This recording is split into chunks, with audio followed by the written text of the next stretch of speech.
have with us today a very special guest. He is also a contender in the upcoming PNM internal elections.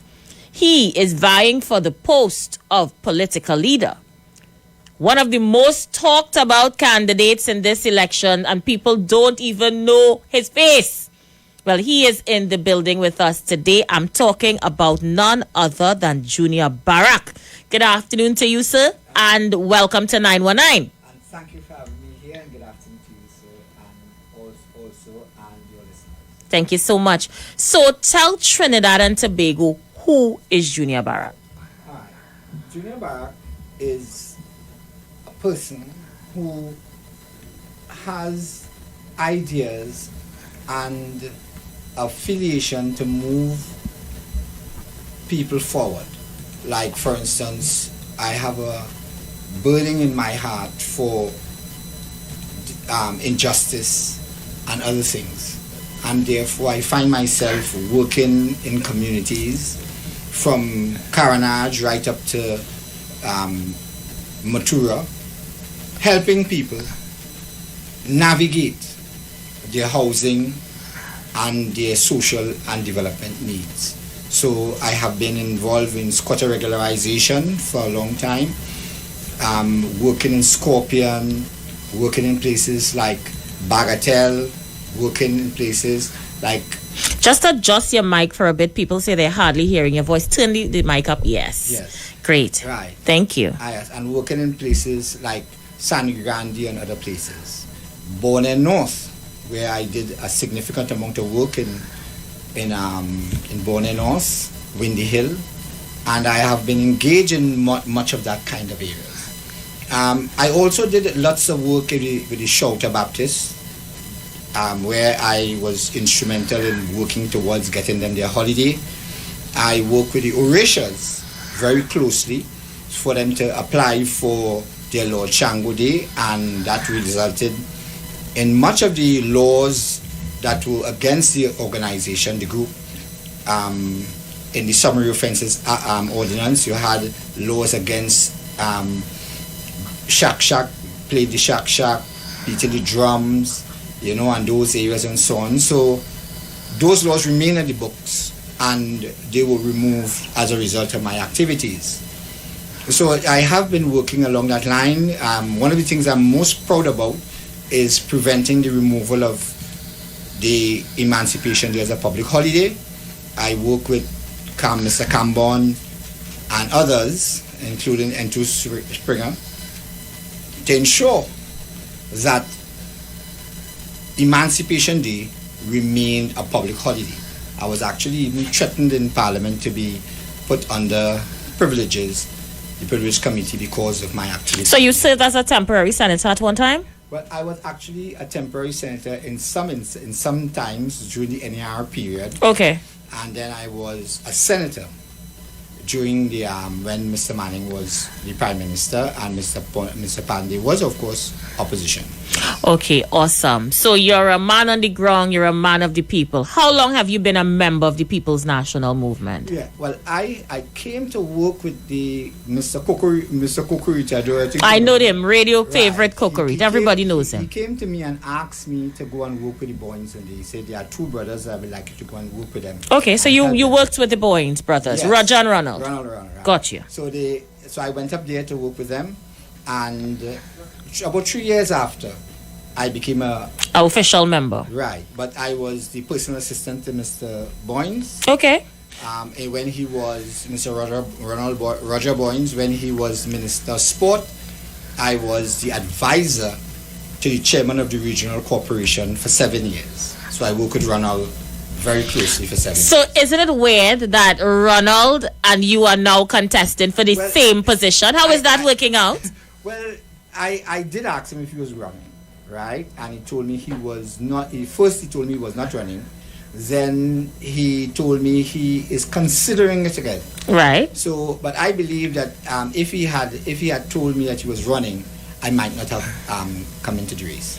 But our positions are quite different. Okay. Right. Our platform is a little different. My ideas and views are different and come from a different place in that regard. but we knew each other. We worked together in the Grandi Development Plan, and I had significant inputs in that plan. Some of my viewers think you resemble Dr. Rowley. They say you could pass for twins. People tell me that all the time. But would that work in your favor this time? I don't know, but okay. my great-grandfather was from Mason Hall. Okay. And my grandfather was Mason from... So you think might be a pumpkin vine something? I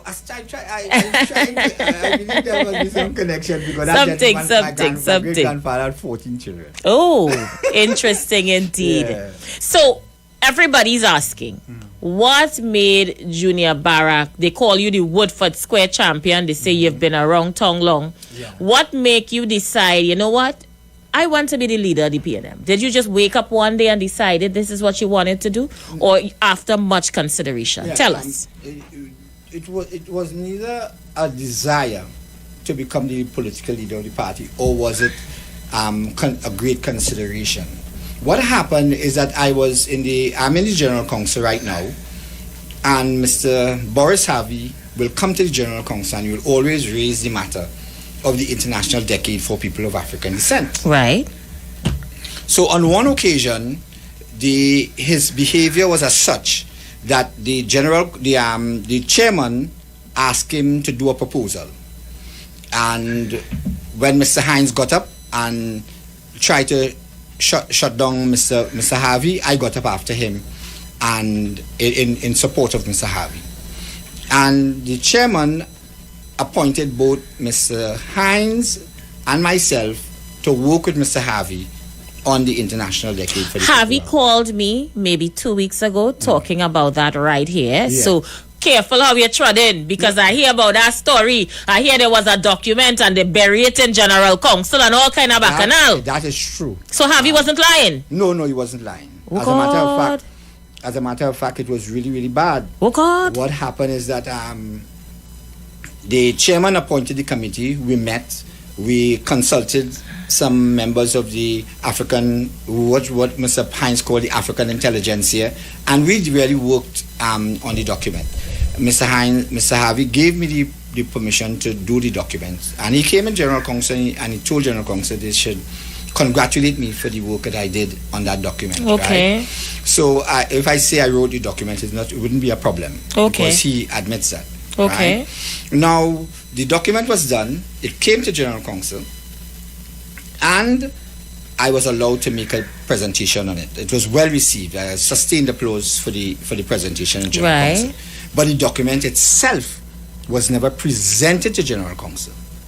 Right. So we spoke, myself and Mr. Harvey spoke to the General Secretary, and the General Secretary had indicated to us that he will have the document available, he will make the document available to the General Council, and never did.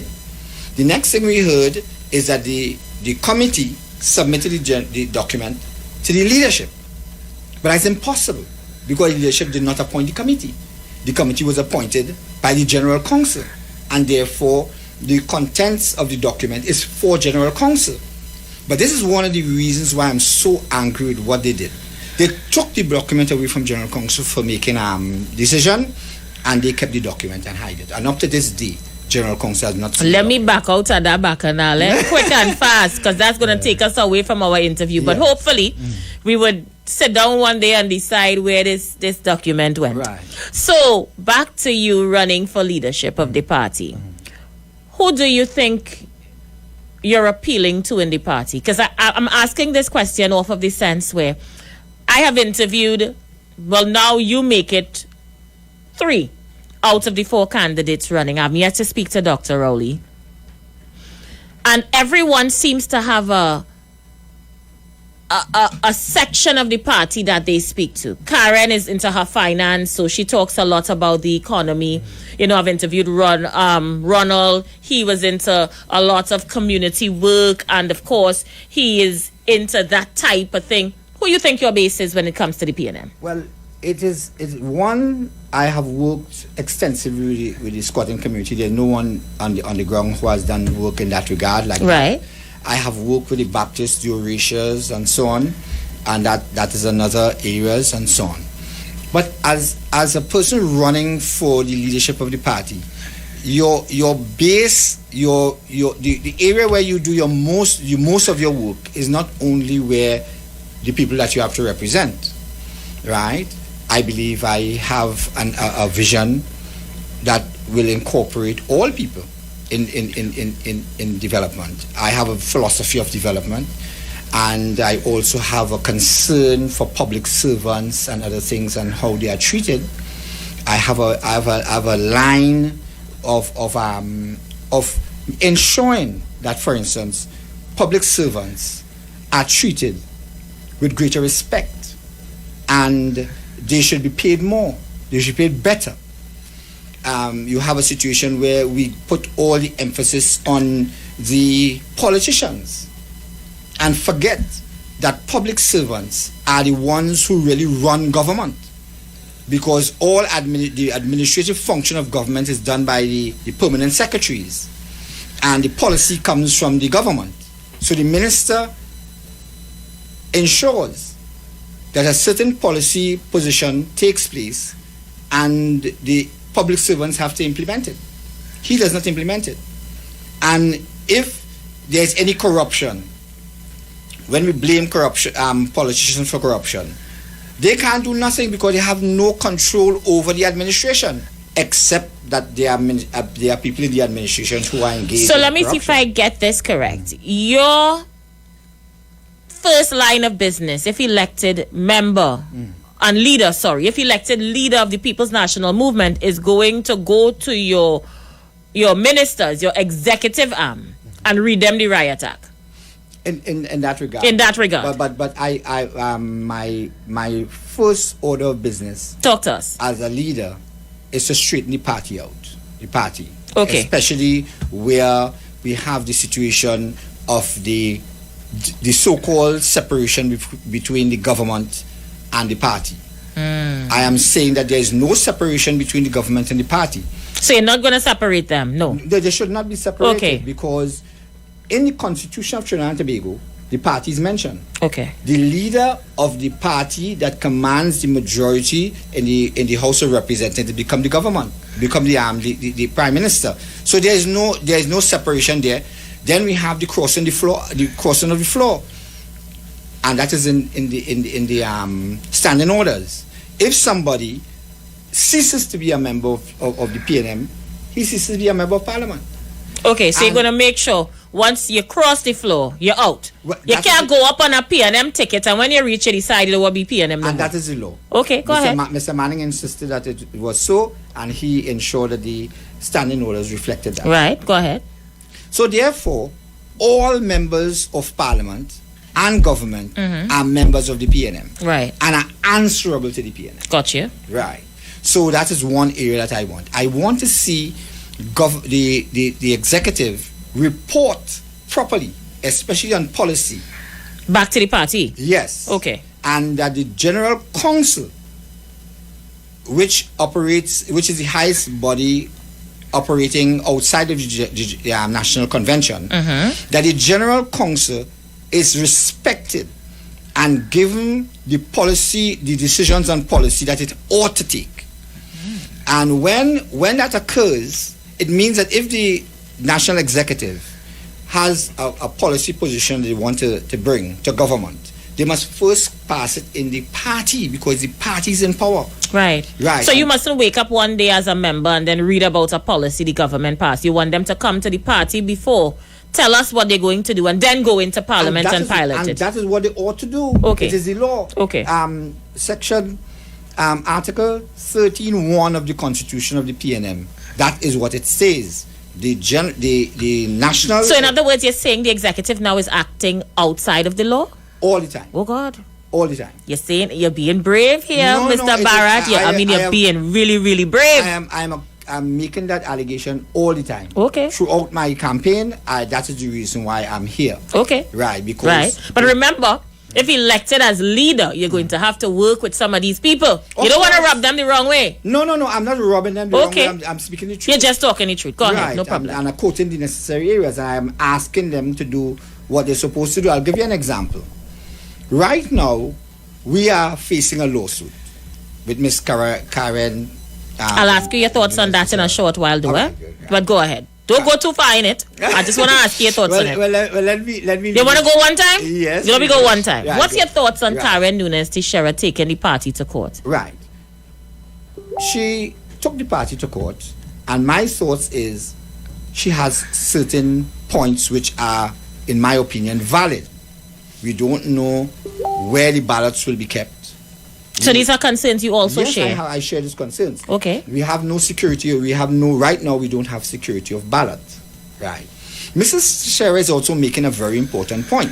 She's saying that to change the election day from 1 day, the election from 1 day to 3 days, requires a constitutional amendment. If there is supposed to be a constitutional amendment to change elections from 1 day to 3 days, then we have to consider it in the party whether or not the advice that the central executive brought to us in the General Council to change the days was valid. Now the General Council doesn't have the resources in terms of research. The research committees are under the executive, and therefore, for instance, the committee on the Constitution is under the executive. So when they brought the information to us, we have the opinion that they did their research. The General Council must come back to their meetings and determine whether or not they made the right decision. Were we empowered to change the Constitution if that is a valid position? But it's not a position for it's not a position for the central executive to take. It's a decision of the General Council, right? And so far, I wrote a letter to the General Council, to the secretary. The letter went also to the chairman and also to the political leader, Okay. to call a meeting of the General Council to look into the allegations or the positions that Mrs. Karen Nunes Teixeira put forward, and let us see whether or not there is merit in it. It is not. So you didn't think it should have reached the courthouse? It should not reach the court. Okay. No. I am saying that It has to reach there now, but Right. before, you would have preferred that they come together, call the General Council, take a look at what she's saying, and address it there. that is one area. But now that it is there, we still have the opportunity to come together as a party and determine whether or not there is merit in her position, because it is the General Council who did it. We must now bring back the General Council to deliberate on the matter. That is my position. One of our callers to this radio station a few weeks ago goes by the name of Demorius Horsley, a.k.a. Tabakeet. Don't know if you know him. He's a radio caller, very famous. I think He alluded that you are a member of the UNC. Is this in fact true? I am a member of the People's National Movement. Gotcha. Right. Right. So we're moving on. Tabakeet, he's answered the question. We're moving along from there. If elected political leader at the election, the internal election, sorry. I mean, my mind is all over the place now. Besides pulling the party structure together, what are some of the other plans you have for the People's National Movement? There are several, and we can start with the question of reparation, which is in line with the document, the position that in the International Decade for People of African Descent. Reparation is critical, but it does not have to depend on England. England left lands here. The government is the owner of about 70% of the lands. We know what it is to deal with reparation, because there is supposed to be a fair distribution of resources for those who have suffered under slavery and colonialism. Right, so you're going to make sure that is policy, a government policy. Yeah, but I have specifics on it. Okay, go ahead with the specifics. You go right ahead. We know how much they had valued a slave for when the schedule of population took place in 1783. They valued a slave at, if a white man brought a slave to Trinidad, he will get 16 acres for that slave. If a mulatto brought the slave, which is the mulattoes. The mulattoes are the children of white men with black women, not the other way around. They will get 8 acres of land for each slave they brought. So a mean of that will be 12 acres, right? I believe that African people should, as a collective, should be given 10 acres on behalf of each slave that survived slavery, which is 20,600. Therefore, the African community, in my opinion, should collect 206,000 acres of land. Do we have enough to give people? We have 1,864 square miles. Okay. The amount I'm calling for is approximately 322 square miles. Okay. Right. Just a little less than 1/3 or 1/6 of the landmass in Trinidad. As a result of that, we have a basis for dealing with African people economy.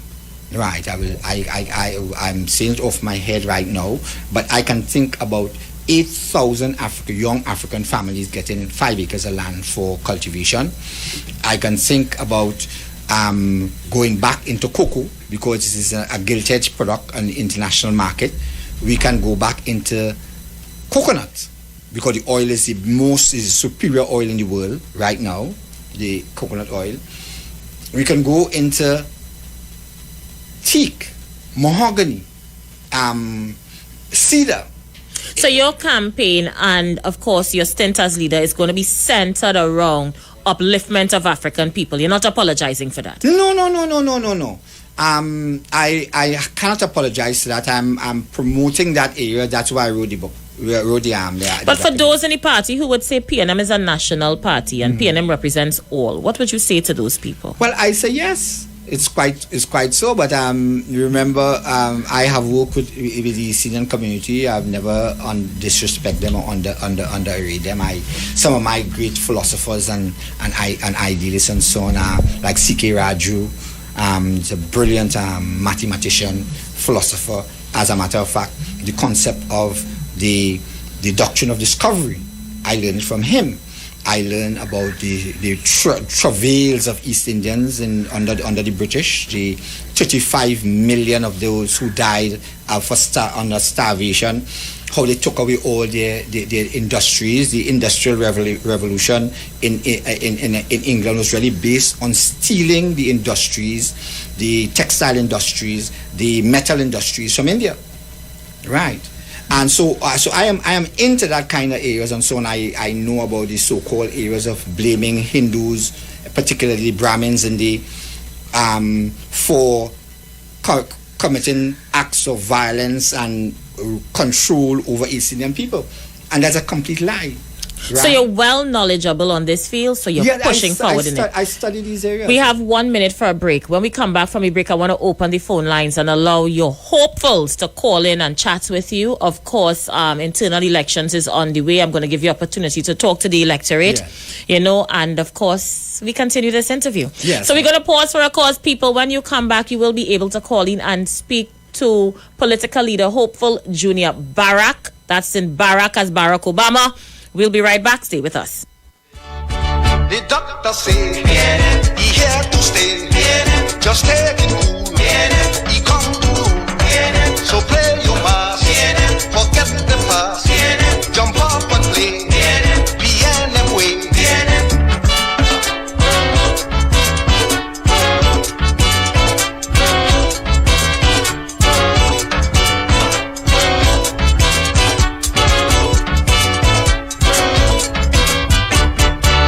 Day of the voting, you hear people talking, some hailing for DLP, some say it is DAC, but while they were there arguing for who the thing should be. This is the voice of Tuesday, Seventh-day Adventist.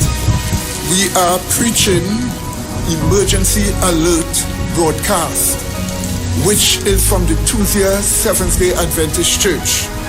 We will be featuring voices of brethren from different parts of the world, preaching the gospel, preaching prophecy as it relates to current events and the ending of the world. Listen to us on 91.9 FM every Sunday from 9:05 a.m. to 10 a.m. on Sundays. May God bless you as you learn the truth. In Jesus' name, amen.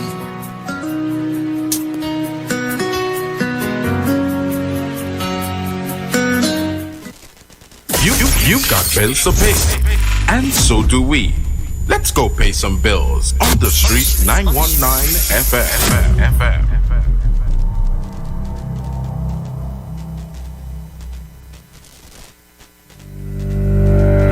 Tune in to the Street 919 FM every Friday from 9:15 a.m. to 9:30 a.m. with Kingdom Health Services, situated at number 125 Eastern Main Road in Tunapuna.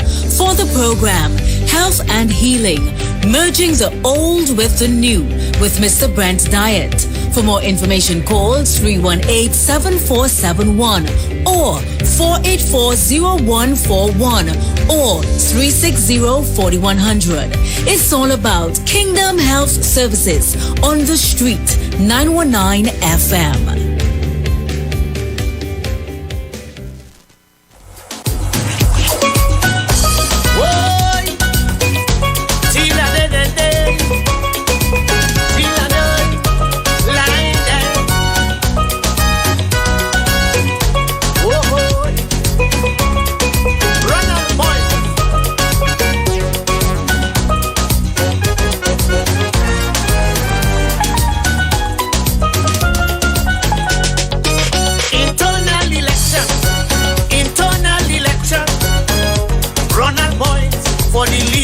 Position.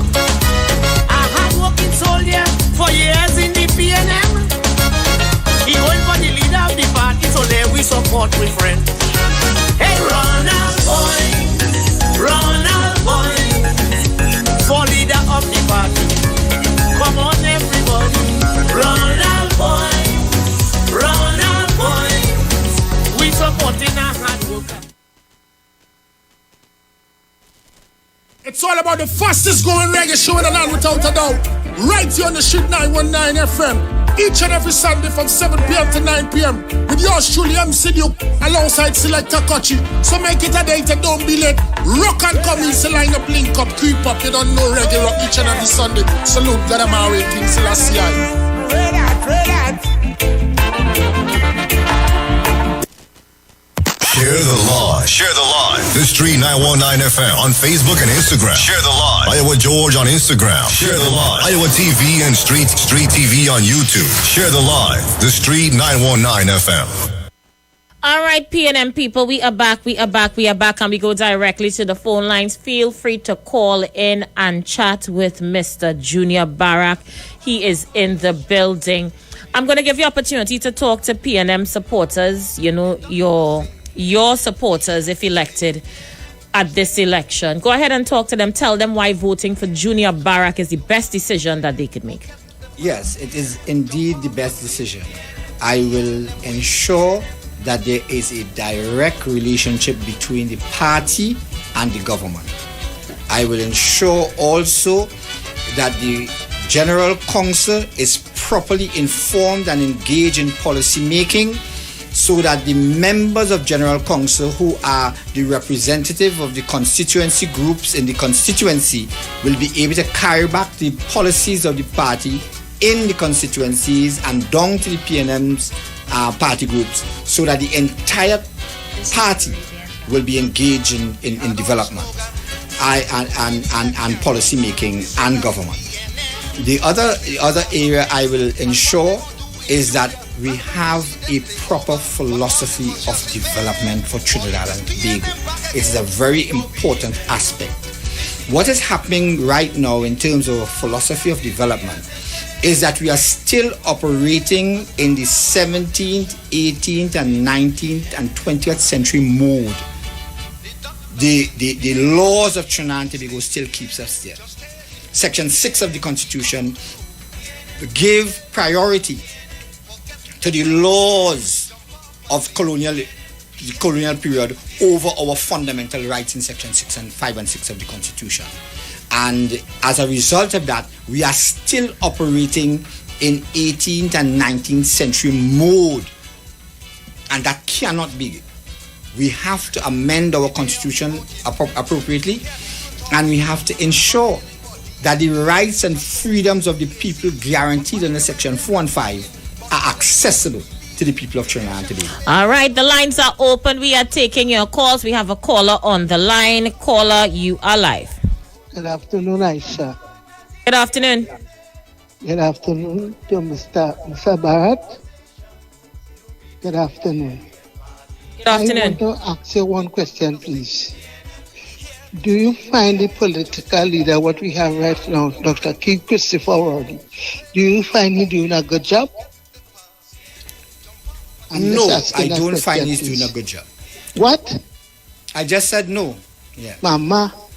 Gemma, listen off here. Let her explain well. Go ahead. Number one, we have rampant crime in Trinidad and Tobago. And it is not just the crime, it is the deaths. The number of persons, young men, are murdered either by themselves or by the police. And you blame Dr. Rowley for this? I believe as leader, he has a responsibility to deal with these issues properly. How would you deal with it if you're elected? Well, the first thing that you have to understand in fighting crime, it is not just a task force. Fighting crime requires a philosophy of development. How do you train your children? What is the culture that you're dealing with, that you're putting forward for your families, for your businesses, right? For employment. You know he is still going to be the Prime Minister when you win, so you're going to advise him on how to operate. Well, I'll be in charge of the party. I'll ensure that the party runs properly. And all right, fair enough. They can't run roughshod over you. Over me. Not over you at all. Yeah. Let's go again. Caller, you live. How you doing, brother? And to Mr. Barrett.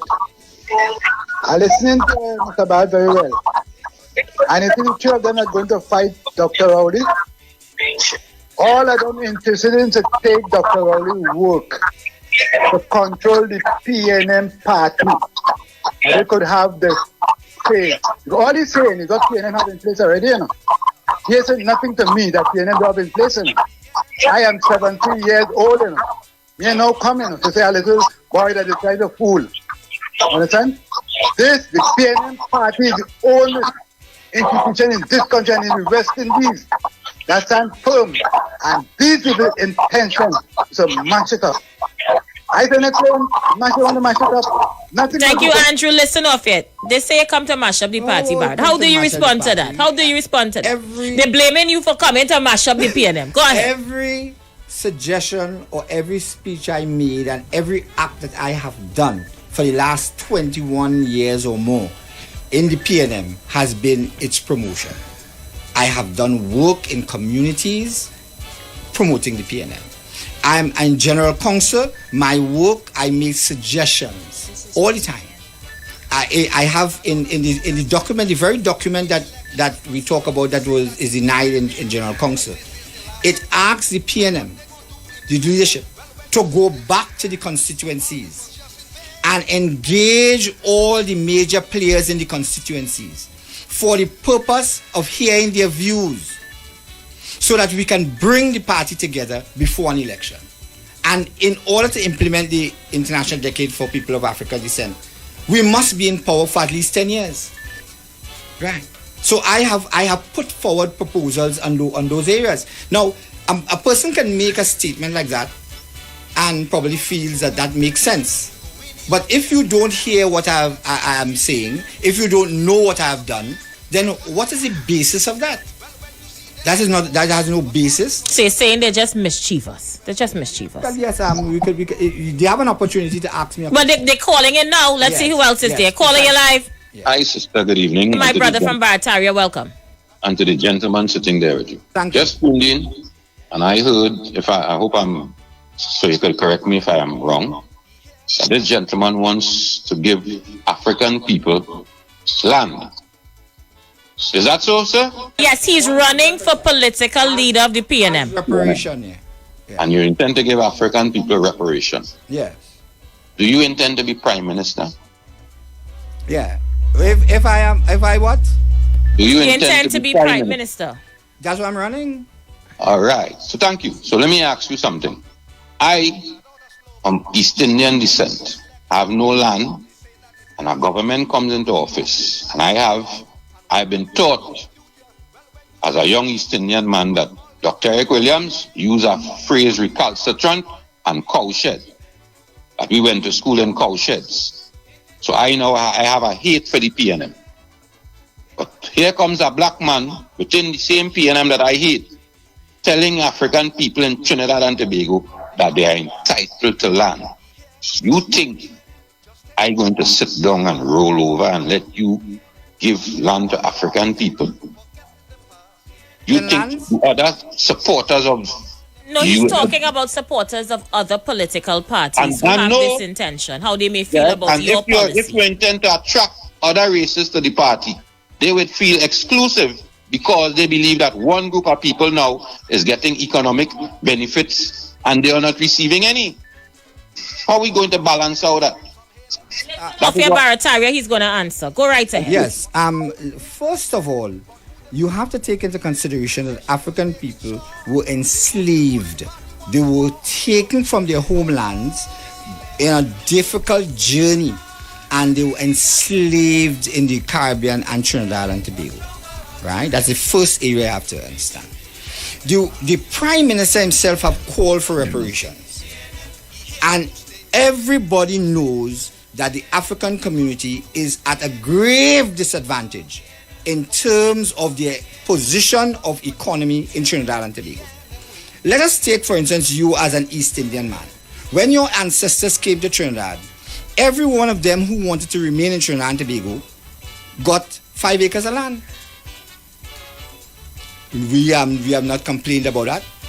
When government is giving out lands for agricultural purposes, they give out the lands mainly to the East Indian community. That's a fact. Some people have a notion that Africans don't like to plant. So they give the lands to the East Indian community, so they get the majority of the land from state enterprises. And then they get those lands converted and they are able to do business. They are able to go into industry. They are able to turn them into housing estates. Nobody's having no problem with that, right? I understand what went on with the East Indian community, and I made mention of it already. What the British has done to the Eastern community, take away the industries, damage them, torture them. And when they were poor and begging by the side of the roadside, by the road in India, they took them and brought them here as indentured laborers. But they destroyed the industries before that. I have no problem with that. I fully understand. I'm not fighting against that. I am a man who worked and brought the first East Indian Prime Minister to power. So I don't know what you're talking about. And I myself and Mrs. Kamala Prasad Bisesa have shared. I was in the Senate with her. She was my junior in the Senate. I used to act as leader of opposition business when she was there. And I understand all those areas. I am saying that the African community needs to be acknowledged and given some measure of economic power in this country. I'm not saying about what is happening to Junior Sammy and Kosal and so on, who getting 500 acres of lands for mining, while you cannot get, other persons can't get that kind of operation, that kind of fiat. So what I'm saying here, sir, is that we were enslaved, we were bullied and beaten, tortured, killed, taking our loss of religion and culture, and we are simply asking for a similar position where the persons, when you bring us into this country, you give acreage on our presence, and I'm still asking for, so that we now can have the right to get something out of this nation. All right, let's see who's there. Caller, you live. Yes, Isha. Good afternoon. Hi, Eric. Right. Now, Mr. Barrack would have known me because we conducted an interview already. Okay. Right? So, I have a question for Mr. Barrack, right? If elected as the political leader of this People's National Movement Party, right? What is your stance on property tax in this country? That is my question to you. And number two, when I should ask you about if you were the UNC, you said no, and it came now, and you come now and saying that you were the person that put the first East Indian Prime Minister to run this country. So when you answer them two questions from a please, Junior Barrack, Isha Lockton. Thank you so much. It's quite simple. The question that Aisha asked was if I am currently a member. Is that what you were saying? Yeah, he said you were a member of the party. Right, so I said no. So you will before? Well, of course, I was a UNC senator. Okay, just making sure. I did not know. A UNC senator. I did not know. Right. But go ahead. And I was very effective. Okay. And all my work that I did in the UNC was to the base of the PNM. So you would have left the UNC how long ago? When the Prime Minister and Foster Cummins are dancing in the Baptist holiday, they're acknowledging the benefit that I have brought to the African community and the base of the PNM, which they voted against, which Mr. Rowley voted against. He voted against the Baptist holiday, right? So I want you to understand that, right? So my work is what they are enjoying now. I was in General Council when the Baptists come to General Council, and the Prime Minister praised them. But it's my work. That's my work. Right.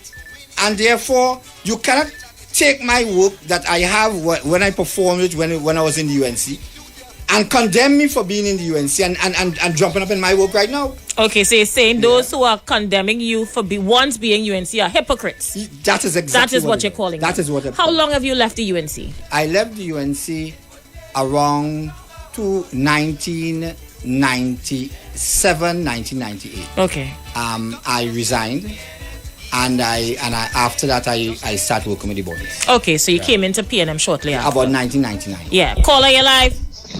So let me ask you a question. Why did you leave the UNC? Myself and the political leader had differences. That would have been Mr. Pandey. Yes. I was the one who was in charge of the East-West corridor. Okay. And on that occasion, it means that I mobilized most of the people in the corridor. All right. So let me ask you a question. Good. Since this plan that you had, did you have that plan under Mr. Pandey? Which plan are you talking about? That plan and the 10 decades of black African people. Since we know we've been through slavery, we don't need a decade to know that we need land. And I don't think that is what the decade of African is what made you come up with that theory. If that is the case, then we're in a bad state. I would like to think that would have been a song that you've been singing for a Janam. So I would have liked to hear that you sang that song to Pandey and I went to Kamla. Because to come to the PNM now to make that is creating couture, you know. To come to the PNM to make that statement now is like you're rolling up black people to demand something from our African government. Because I have a man here that's called from New York with that same logic. So I would like you to join up with he and see if you and Karen and three or they could sing that same song. Other than that, brother, sorry to tell you. You gotta go and come again, you know. You don't have to be sarcastic to ask a question. I'm prepared to answer that. Right. So did you ever bring up lands for black people under Pandey administration? I'm dying to hear the answer to this. The Baptist community and the Eurasia community, for the first time in Trinidad and Tobago, got 28 acres of land in Maloney. That's in Maloney. In Maloney, yes. Gotcha. Yeah. And therefore there is land already. Right. I have been working I've been working with the school under Archbishop Grayburg. I'm a secretary of the school, right? I'm a director of the organization, the Baptist organization, right? So the Elders Council. I'm the director of the Elders Council. So I'm still involved. Now, let us take the areas of Mr. Pandey. Mr. Pandey is the one who did that, right? There is no precedent in the history of Trinidad and Tobago under any government whatsoever for what is happening in Maluni. And you were a part of that. So hence you're saying you would have brought it to Pandy and you got it executed with the help of all the others. I was summoned by the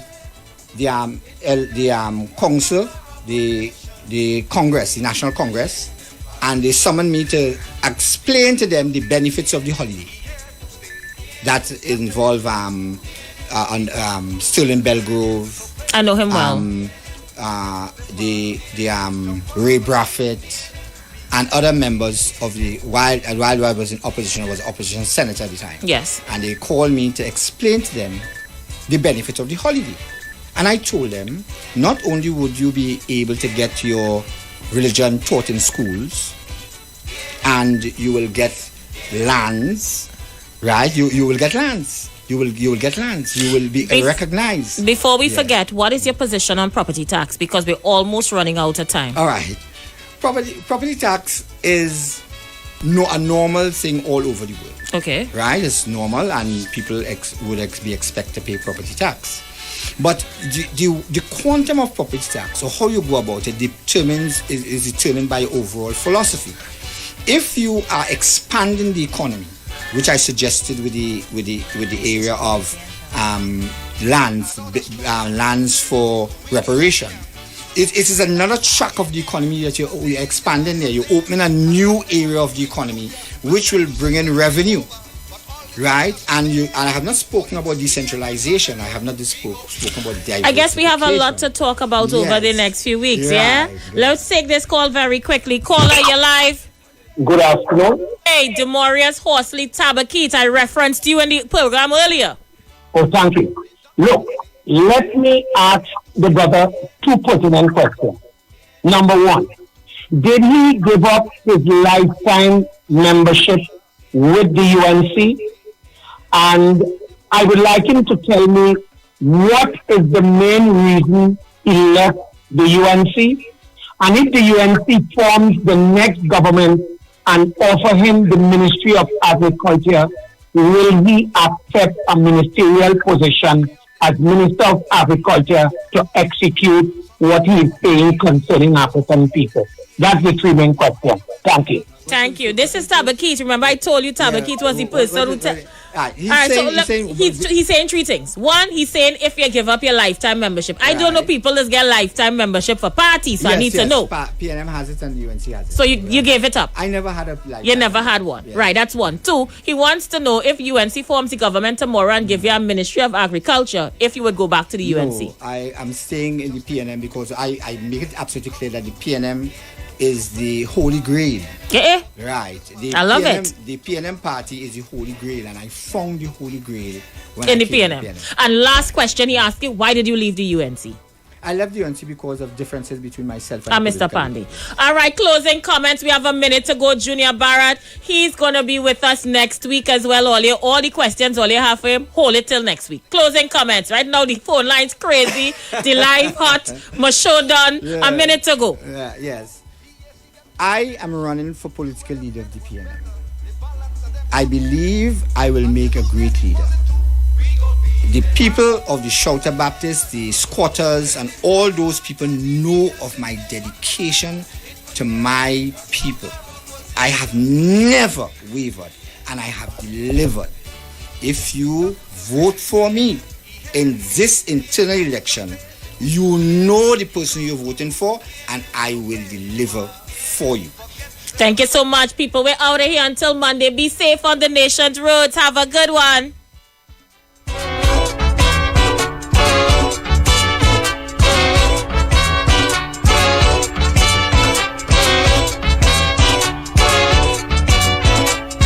This is Caribbean Vibes. I pay good attention to the opposition. I see they have enough spare. A man that we have to fear. The views expressed are not necessarily the views of the management of the Street 919 FM.